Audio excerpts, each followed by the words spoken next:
Hey guys, and welcome back to another video. Today we're once again back on iTzu, and as you guys know, I'm helping out in Noob's clan with that. We actually have a couple of nice opponents over there, like War Agency, Grumpy Old Man, just to name a couple of them. And what I normally do, as you guys know from one of the latest videos, is that I'm always attacking as the last guy in the war.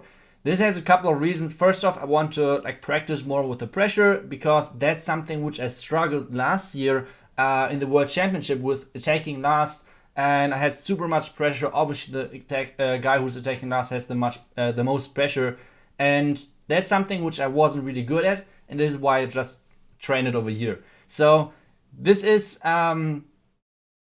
why I'm doing this, and once again I will show you guys a couple of attacks now of the last attack, always of the war, and obviously how the war ended. So let's get started with the first one, which is going to be against Grumpy Old Man. I hope you guys do not mind me showing the base.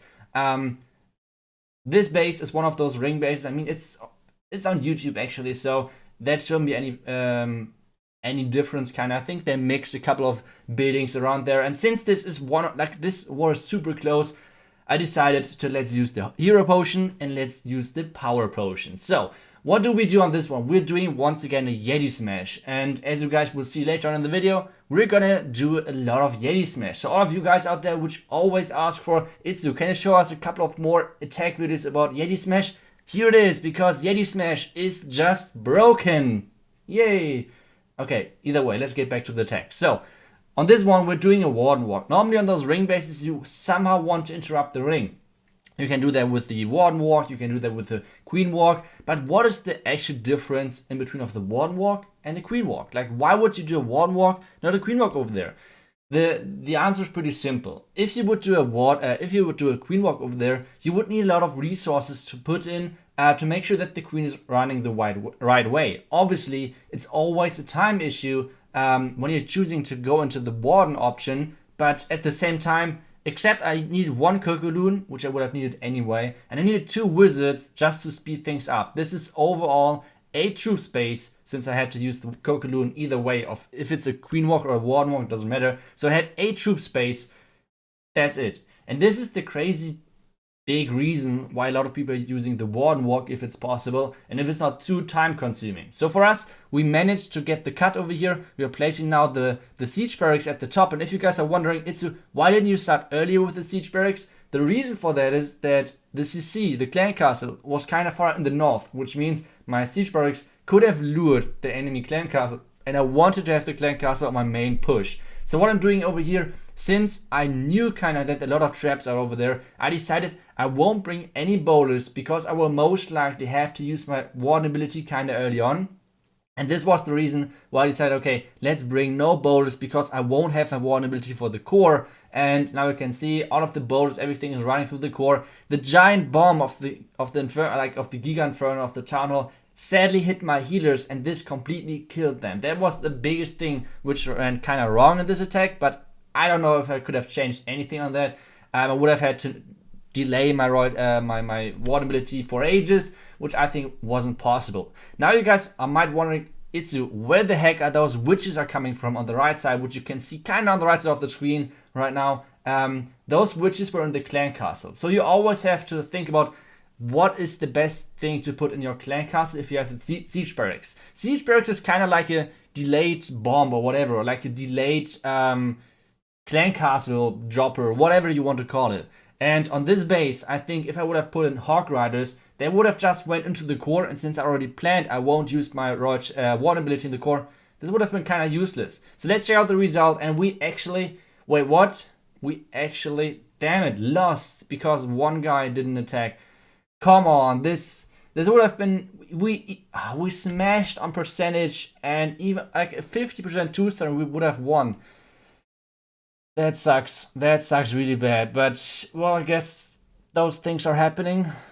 They shouldn't, but either way. Let's get to the next attack, because we do not want to get too negative over here. So let's get started with the next one. And the next one is going to be a Queen Charge Hawk Rider with only 1 heal spell. If you guys might wondering, like, iTzu, why only 1 heal? I will explain you guys the plan, and then I will talk about over it once again. So we're going to charge into this really long channel in the core. this is something where you need a lot of rages for, which means kinda we have to invest a lot of rages. We can't do this attack without 4 rages, and this means we kind of have only 1 heal. One more important thing is that sometimes you have to use a couple of freezes. I just love the freeze spells. I think everyone should bring 2 freezes in his attack, like always, since I think they're so flexible. You can basically put them wherever you want. They're always useful, only for 1 true space. I think it's up to the rage or the freeze spell who are being right now the strongest spell in the game. But one of those 2 has to be the number 1 spot. But either way, we're doing the queen walk over here, and we try to, like I said, charge into the base. Something where I decided, okay, we won't go with the hybrid this time is because we needed the king funnel. The king is going to lure the enemy clan castle, and then the clan castle is coming over to my queen, and we can get started with charging deeper into the base. The first rage was kind of messed up because I thought I would have the Grand Expo and the enemy royal champ on my queen, which wasn't the case. So normally if you have like a queen and royal champion face off, it's normally okay if you do not use a rage, if you have nothing else on your queen. But if you have a ground expo, for example, on your queen, you will need to have, you have to use a rage over there. And now the risky blimp, I had a lot of Cocodoons, but I just thought like, okay, YOLO, this guy won't have any traps over there.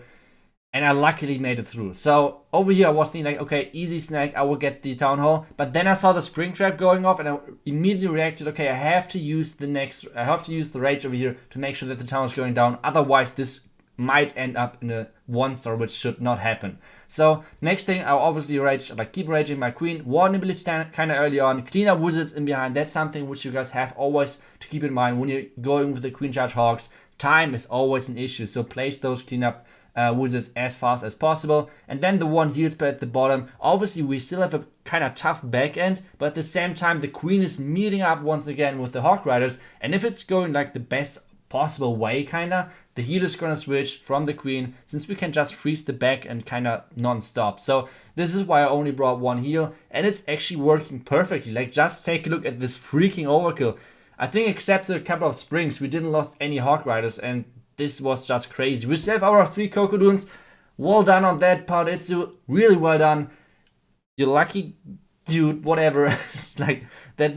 There wasn't like 2. Like if there were, if in this location or like if in the dead zone would have been 2 black mines, we would have been screwed. But luckily we weren't. So that was a good thing. And this means another triple for us. And like I said, so far the Claymore League is going crazy well. In Tribe Gaming, we are 10 out of 10. And over here we are 4 out of 5, which means out of 15 attacks, we are having 1 fail, which is a 2-star, but either way. This was in the first war again, War Agency, and once again, guys, I hope you guys do not mind showing you the base. This was once again a Yeti Smash, and like I said, as soon as it's coming down to the important attacks, Yeti Smash is the attack to go for. It's boring, but it is how it is. I mean, somehow Supercell can't nerf the Yeti Smash, or back then the P.E.K.K.A. Smash was super powerful as well, but I don't know. I mean, you guys know my opinion on this strategy, but either way, let's take a look at this attack, because I think the attack was still pretty good. So what we're trying over here, we tried to lure the enemy clan castle with this Hawk Rider, and then we had to freeze kind of early on for the enemy single Inferno Tower, now using the poison, using the rage, just to keep everything alive.